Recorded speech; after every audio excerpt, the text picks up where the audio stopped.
കാട്ടാക്കട മണ്ഡലത്തിലെ എല്ലാ വർണ്ണക്കൂടാരങ്ങളും ഇതോടുകൂടി പൂർത്തിയാകുകയാണ്.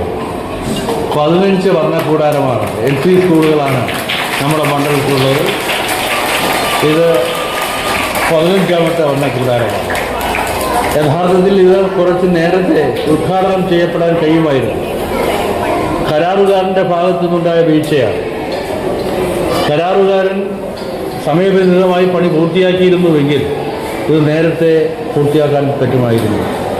എന്തായാലും കരാറുകാരൻ എന്തുകൊണ്ടാണ് പണി പൂർത്തിയാക്കുന്നതിൽ കാലവിളംബം വന്നത് എന്നത് സംബന്ധിച്ച ഒരു വിശദമായ അന്വേഷണം അനിവാര്യമാവുകയാണ്.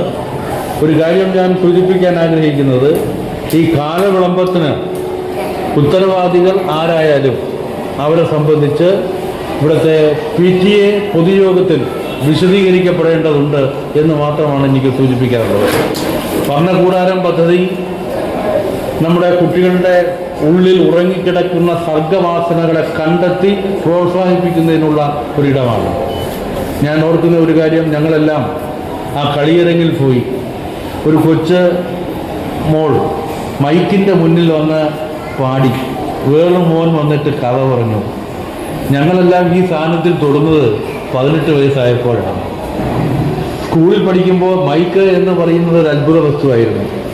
നമ്മുടെ കൊച്ചുമക്കൾ പ്രീ പ്രൈമറി ക്ലാസ്സിൽ പഠിക്കുമ്പോൾ മൈക്കിൽ ആത്മവിശ്വാസത്തോടെ വർത്തമാനം പറയുന്നു, പാടുന്നു, കളിക്കുന്നു. കളിയിടമുണ്ട്, വരയിടമുണ്ട്, അകം പുറം കളിയിടങ്ങളുണ്ട്.